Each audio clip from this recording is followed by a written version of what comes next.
Bismillah. Assalamu alaikum wa rahmatullah. On s'était arrêté sur base adaptée à une somme directe.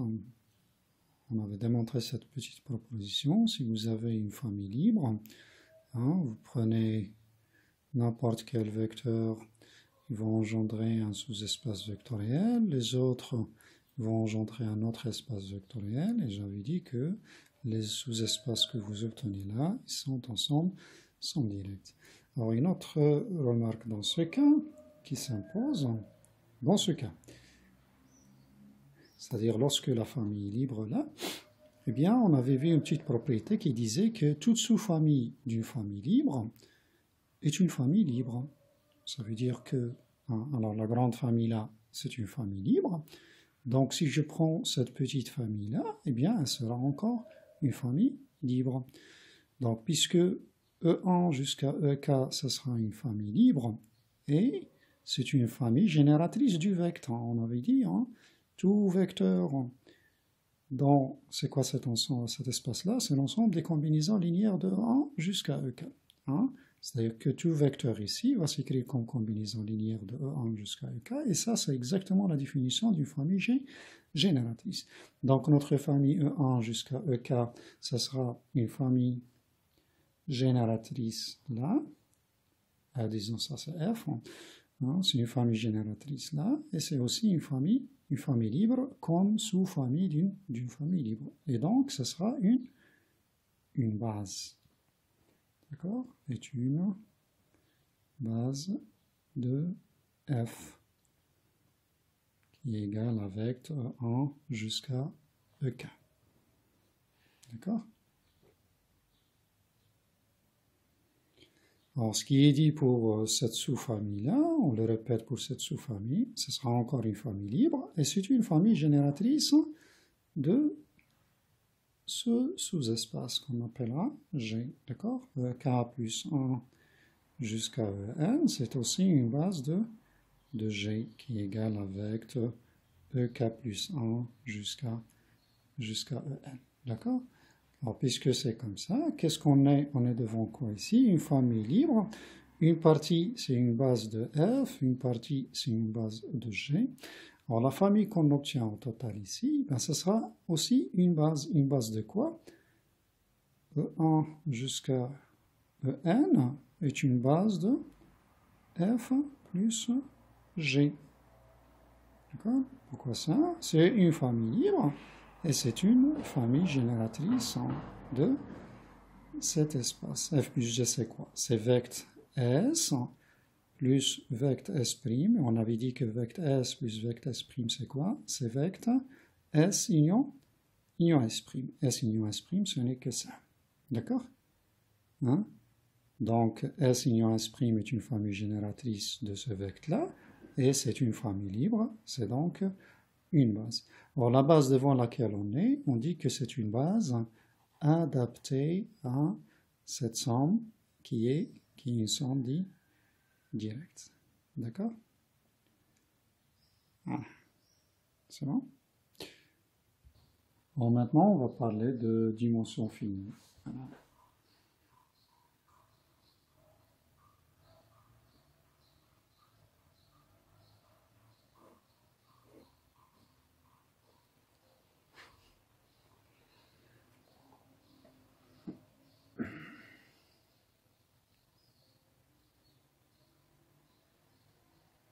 Espace vectoriel de dimension finie, vectoriel de dimension finie.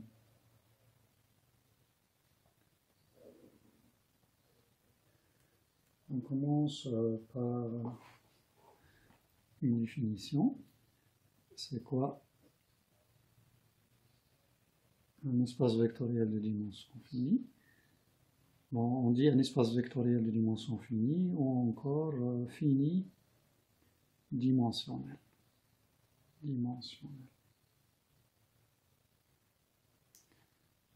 Eh bien, c'est tout espace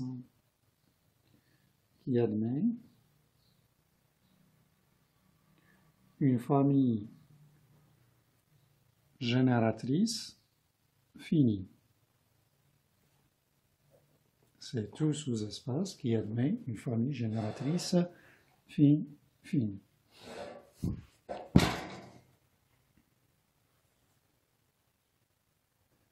Des petits exemples, ce qu'on avait vu, Kn, on avait même donné une base qu'on avait appelée base canonique, donc, à savoir le 1 qui se déplace parmi les 0, d'accord?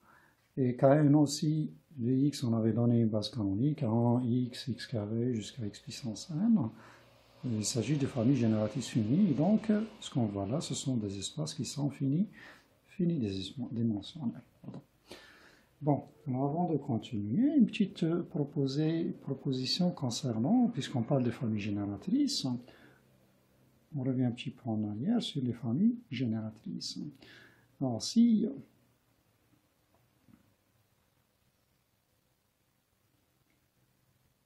la famille, disons, 20 Vn V est une famille génératrice de E, et si de plus le V s'écrit comme combinaison linéaire de V1 jusqu'à Vn, c'est-à-dire appartient avec V1 jusqu'à Vn, alors qu'est-ce qu'on peut conclure? Eh bien, la sous-famille V1 jusqu'à Vn est une famille génératrice de E. Alors, ne pas confondre avec l'autre propriété qu'on avait vue. On avait vu que si on prenait une famille génératrice et qu'on l'augmentait, une Z-opéra des vecteurs, hein, eh bien, la nouvelle famille reste une famille génératrice. Là, c'est le contraire. On est en train de diminuer la famille. D'accord? C'est le caractère qu'on est en train de diminuer. Donc, on ne diminue pas n'importe comment, mais si V, avec une condition, si V est une combinaison linéaire des V1 jusqu'à Vn, alors on peut se débarrasser de V et on obtient encore une famille génératrice. Voilà, on lit comme ça. Donc on ne se débarrasse pas n'importe comment de vecteurs comme ça. La preuve, elle est immédiate dans le sens suivant. Ça, c'est une famille génératrice de E, ça veut dire que tout vecteur x de E va s'écrire comme combinaison linéaire, disons alpha 1, V1, plus, etc., alpha n, Vn, plus un certain alpha fois V. D'accord? Or, là, on est en train de supposer de plus que V s'écrit aussi comme combinaison linéaire des VI. D'accord? Et V va s'écrire par exemple bêta 1, V1, plus, etc., bêta n, V1. Alors, que se passera-t-il avec ce qu'on vient d'écrire là? Ben, il suffit de réécrire la somme, et on va l'écrire comment? Eh bien, alpha fois V va s'écrire comment? Eh bien, c'est alpha bêta 1 fois V1 plus, etc., alpha bêta n fois V1. De sorte que lorsque je rajoute cette combinaison-là, alpha 1, V1 plus, etc., alpha n, V1, et que je fais le total, qu'est-ce que j'obtiens? Eh bien, c'est V1 alpha bêta 1 plus alpha 1, d'accord, plus 1. Et là, c'est Vn, je vous laisse le soin d'écrire le coefficient. Et ce qu'on voit devant nous, c'est que le grand X, lui, eh bien, c'est une combinaison linéaire de V1 jusqu'à Vn. C'est ce qu'on voulait. Quand est-ce que ça, c'est une famille génératrice? Eh bien, si seulement, quel que soit X dans E, le X s'écrit comme combinaison linéaire de V1 jusqu'à Vn. Ça démontre notre proposition. On place maintenant au grand théorème. Si on est devant une une famille génératrice,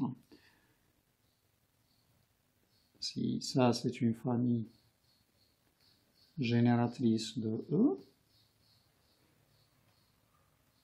et disons qu'il y a une petite famille là qui est libre, bon, xi, on va mettre là, de façon générale, I c'est une partie, est une famille libre de E, avec I est une partie de quoi? De l'ensemble des entiers de 1 jusqu'à n. Alors, on est sûr qu'on peut augmenter cette petite famille libre, l'augmenter par certains vecteurs de la famille. Bon, alors il existe des vecteurs, bon, donc on va appeler une famille, x, j par exemple, avec j en j.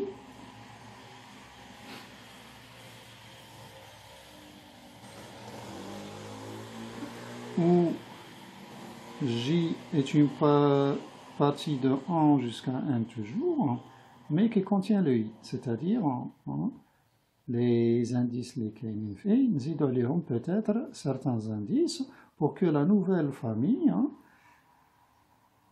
soit une base de E. D'accord? Eh bien, je vous explique la chose pratiquement. Donc, supposons que notre famille soit x1, x2, x3, x4, x5. Bon, je ne vais pas charger, je mettrai ça. Donc ça, c'est une famille génératrice de E. Et qu'une partie est une famille libre, disons x1, x2, x3 est une famille libre. Ça, c'est une famille libre de E. Alors, comment obtenir une base qui contient votre famille libre? Eh bien, je regarde toute la famille là. La famille, c'est une famille génératrice. Alors, j'utilise ma proposition qui est là et je l'applique ici. Si la famille est libre, si la famille qui est là est libre, elle est déjà génératrice, d'accord? Bon, c'est une famille que je noterai S1. Si, bon, ça c'est une famille libre, d'accord? Si S1 est libre, ça y est, c'est OK, d'accord? Pourquoi c'est OK? On est face à une base génératrice et libre, donc c'est une base de E. Sinon, d'accord? Sinon, qu'est-ce que je veux? C'est-à-dire la famille est liée. L'un des vecteurs s'écrit comme combinaison linéaire des autres. Alors, qu'est-ce que je regarde? Je reviens ici et j'applique mon procès. Alors, je regarde le x6 par exemple. De deux choses l'une. Ou bien c'est une combinaison linéaire des autres, ou bien non. D'accord? Alors, si x6, d'accord, est une combinaison linéaire de x1, x2, x3, x4, x5. D'accord? Ma petite proposition qui est là, qu'est-ce qu'elle nous dit? Eh bien, elle dit que je peux éjecter le x6 et le caractère générateur, on le garde. Genre, je suis donc face à une famille génératrice. Alors, x1 jusqu'à x5 est une famille génératrice de E, bien sûr. D'accord? Et voilà, je viens de me débarrasser de x6 et je continue le même procédé. Alors, si x6, ce n'est pas une combinaison linéaire de x1 jusqu'à, d'accord? Eh bien, je regarde le x5, je le garde, celui-là je le garde, je reviens, d'accord, l'autre vecteur. Et ainsi de suite, de proche en proche, je me débarrasse de certains vecteurs jusqu'à ne plus pouvoir continuer le procédé. Lorsqu'on ne peut pas continuer le procédé, on sera devant obligatoirement une famille libre. Famille génératrice et famille libre, ça veut dire qu'on est devant une base. C'est comme ça qu'on obtient une base à partir d'une famille libre, d'une sous-famille libre, d'une famille génératrice. D'accord? Les vecteurs qui s'écrivent comme combinaison linéaire, le vecteur qui s'écrit comme combinaison linéaire, je l'éjecte, et De proche en proche, on arrive à filtrer la famille pour qu'elle devienne une famille libre. D'accord? Voilà. Alors, le théorème qu'on vient de voir ici, il a une conséquence très très importante, hein, ce qu'on appelle théorème de la base extraite. Si on dispose d'une famille génératrice, pour obtenir une base, il me suffit d'exhiber une sous-famille libre. Et j'applique mon théorème. Ça y est, j'obtiendrai nécessairement une base. D'accord? Comment obtenir une famille libre? Eh bien, l'astuce est simple. D'accord? Si on est face à une famille génératrice x1 jusqu'à xn, ça c'est une famille génératrice. Comment parler d'une sous-famille libre là? Eh bien, il suffit de prendre n'importe quel vecteur qui est non nul. Et ça, j'avais oublié de les signaler. Hein. Ce sont des familles marginales. Une famille, donc remarque, si x est non nul, alors à lui seul, il constitue une famille libre. C'est une famille libre. Pourquoi ça? Parce que si vous prenez la combinaison lambda fois x égale 0, puisque x est non nul, ça vous laissera lambda égale 0. Donc là, il suffit de prendre n'importe quel vecteur qui est non nul, ça y est, je suis face à une famille qui est libre. D'accord? Bon, je suppose qu'il y a au moins un vecteur non nul, parce que si tous les vecteurs sont nuls, je suis devant l'espace dégénéré, le singleton 0. Là, c'est une autre affaire. Hein. Donc, je suppose que mon espace E n'est pas réduit au singleton 0. D'accord? Donc voilà, alors qu'est-ce qu'on vient de faire? Voilà, ça c'est une famille génératrice. Je prends n'importe quel vecteur qui est non nul. Supposons par exemple que x1 soit non nul. Eh bien, à lui seul, il va constituer une famille libre. D'accord? Ça y est, je suis dans les conditions de mon théorème. J'ai une famille génératrice et une petite famille là qui est libre. Mon théorème, qu'est-ce qu'il dit? Eh bien, je peux augmenter ma famille libre avec des vecteurs là. Hein, pour qu'elle devienne une base. Et donc, qu'est-ce qu'on va dire? De toute la base qu'on obtient, c'est une sous-famille de la famille génératrice. Alors, de toute famille génératrice de E, on peut extraire une base de la base. Voilà, théoriquement, voilà ce qu'on fait. D'accord? طلقوا غير واحد الفيكتور ليبر ونبقاو نشوفوا واش ممكن. C'est bon? De toute famille génératrice, on peut extraire une base de E.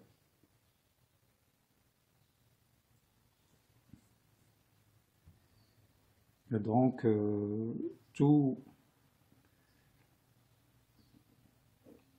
espace vectoriel finidimensionnel, c'est-à-dire dimension finie, finidimensionnel, admet une base. Bien sûr, on accepte le zéro finidimensionnel non réduit à 0, parce que dans la démonstration là, on avait accepté l'espace réduit au singleton 0. Admet au moins une base. D'accord? Eh bien, une autre conséquence là, toute famille libre peut être complétée en une base. Comment ça? Si je prends L famille libre, hein, je suis devant une famille libre, mais pour pouvoir appliquer notre théorème, d'accord? Famille libre pour obtenir une base, d'accord? Famille libre, il me faut une famille génératrice. Bon, je suppose que je suis toujours dans un espace vectoriel, hein, finidimensionnel, d'accord?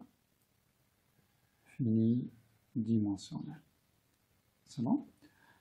Bien, puisque c'est finidimensionnel, il y a une famille génératrice.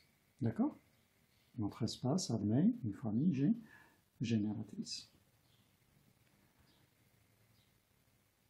Alors, qu'est-ce que je vais faire? Je veux garder le L, puisque je veux garder le L, غادي ناخد la famille الكبيرة, d'accord, الكبيرة كاع اللي فيها كاع les vecteurs ديال L ou ديال G, d'accord?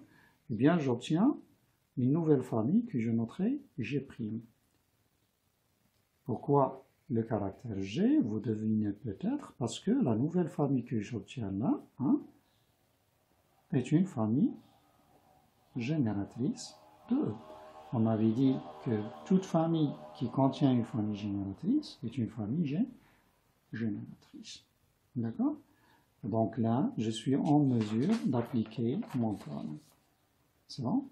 On dit une famille génératrice ou on dit une sous-famille qui est libre. Elle est une famille libre, mais c'est une sous-famille de... Elle est inclue dans G'.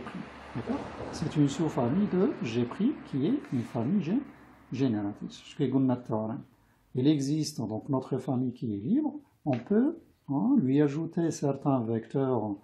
On peut lui ajouter certains vecteurs de 1 de x1 jusqu'à xn pour qu'elle devienne une base. D'accord? Donc, elle peut être augmentée en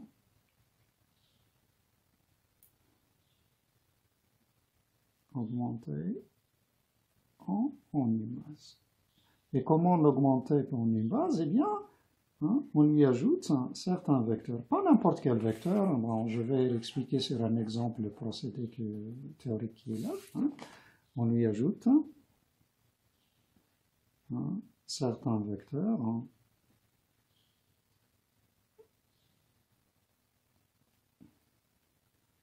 Vecteurs de G.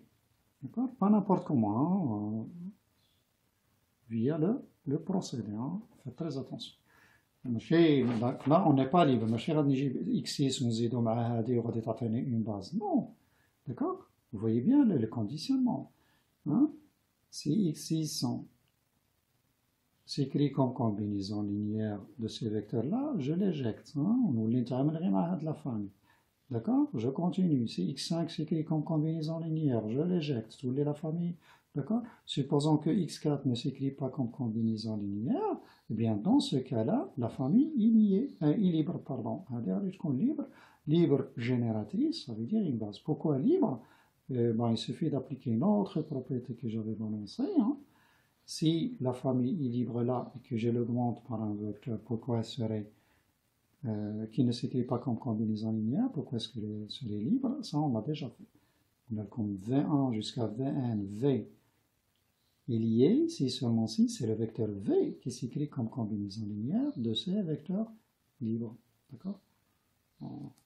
Je reprends Je suis en train de parler de cette propriété. D'accord? Déjà, si cette famille-là est libre, et on l'augmente par un vecteur, le caractère de la nouvelle famille, comment le reconnaître? Il suffit de regarder votre nouveau vecteur. Est-ce qu'il s'écrit comme combinaison linéaire de ces vecteurs ou non? Si c'est écrit comme combinaison linéaire, la famille est liée. Sinon, la famille est comment? Libre. D'accord? Donc le procédé pratique, c'est quoi? Toute famille libre peut être complétée en une base. Comment compléter une base? Eh bien, on va la compléter par certains, on lui ajoute certains vecteurs. Donc je l'écris dans le théorème, c'est mieux, par certains vecteurs d'une famille, comment? Une famille génératrice. Voilà, ça c'est le procédé théorique. Alors passons à la pratique maintenant.